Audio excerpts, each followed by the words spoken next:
You shouldn't buy RWBY Grimm Eclipse. There. Now you don't have to watch this video of me complaining about how bad the RWBY intellectual property is and will continue to be. So in this video, I will be covering a number of topics, and I might as well cover them in what I deem as most important last, because why not? And I really don't care about MontyGate.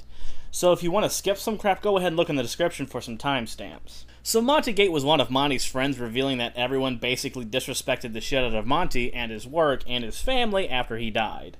This is immediately noticeable with the extreme drop in quality for the third season, so it should go without saying, and that is why I was saying that Rooster Teeth was disrespecting Monty well before Shane's letter came out. Really, it's just the nature of the business, so this is the least surprising of the gates, which is really sad because all of the gates are not surprising at all.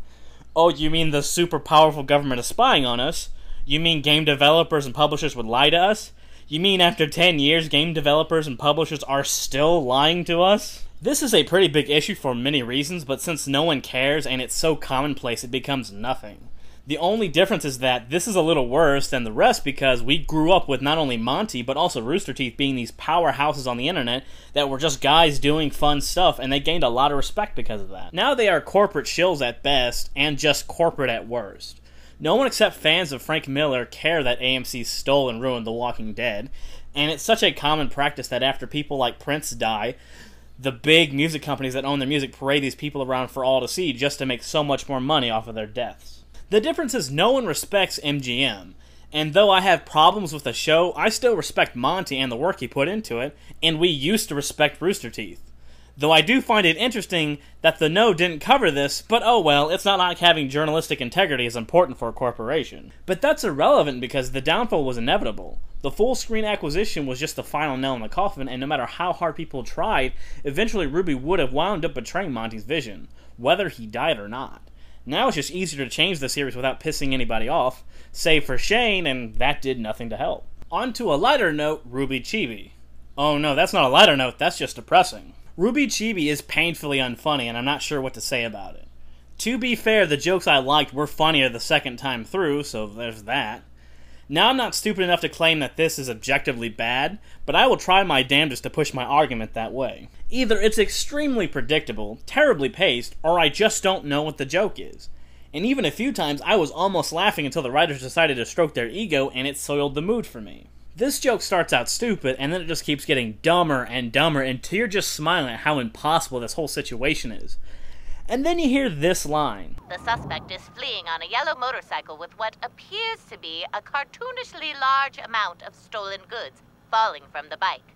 So, you just explained the joke to me. Great. But then this is the kicker. What will they think of next? Yeah, so I couldn't care less if this was tongue-in-cheek or not, but this forces me to bring up every other joke and evaluate this joke with them. Not only did you ruin one of the only two funny jokes in this comedy show, but now you're getting meta with the look how kooky we are, and it just reminds me how terrible the rest of this series is. So to answer your question, a lot of unfunny jokes and shoddy animation. Now I'm going to ignore the predictable ones because they are very predictable, and bring up a few points of the what was the joke category. Is the joke that she is looking at a penis? Is the joke that she is underage and looking at porn? Or is it just a setup because the joke was she was going to masturbate? Oh, and I'm super happy it keeps getting repeated over and over again. That's how you stay funny, folks. This happens in every single episode, and I'm always left wondering what the joke is, and none of the options I can think of are remotely funny. Is the joke that ASMR videos are stupid because people just modified the video to be whispering? Well, Donkey beat you to that by 2 years. Is the joke that Yang can't hit Blake? In that case, is it funny because Yang gets angry? Yang getting angry can't be the joke. A joke can be made around that, or be the cause of that anger, but it can't just be that. Is this joke funny because it's an Indiana Jones reference?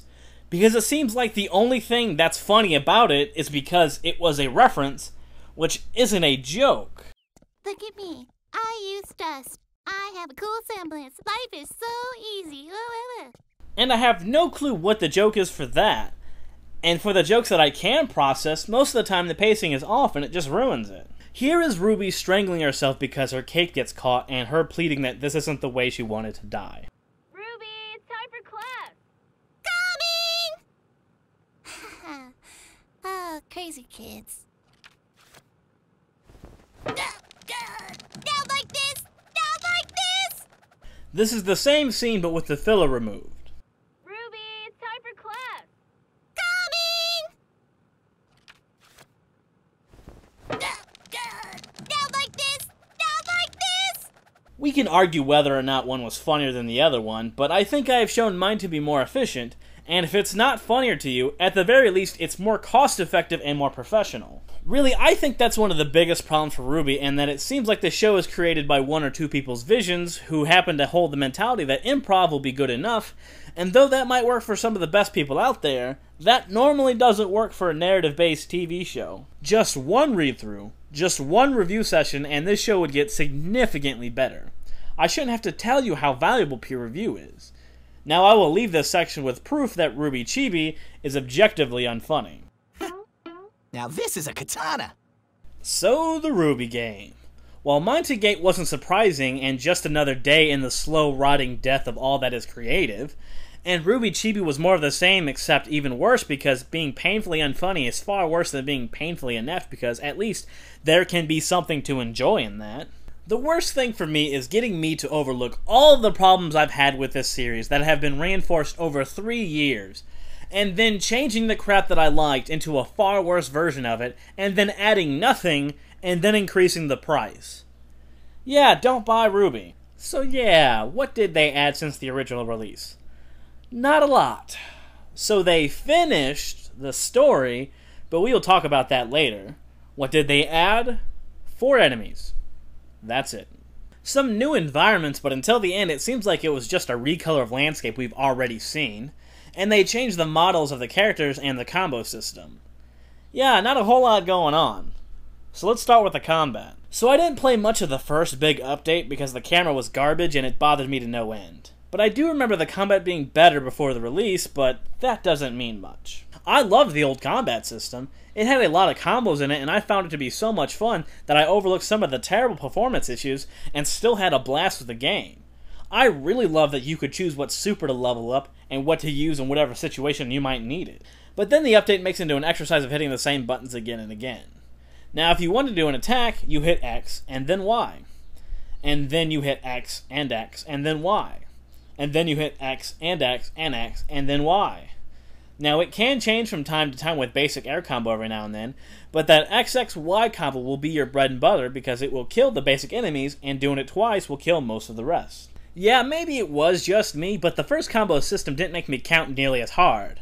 Now you were always trying to farm your ultimates, but that was because you wanted to do the super moves that would let you blow away an entire group of enemies.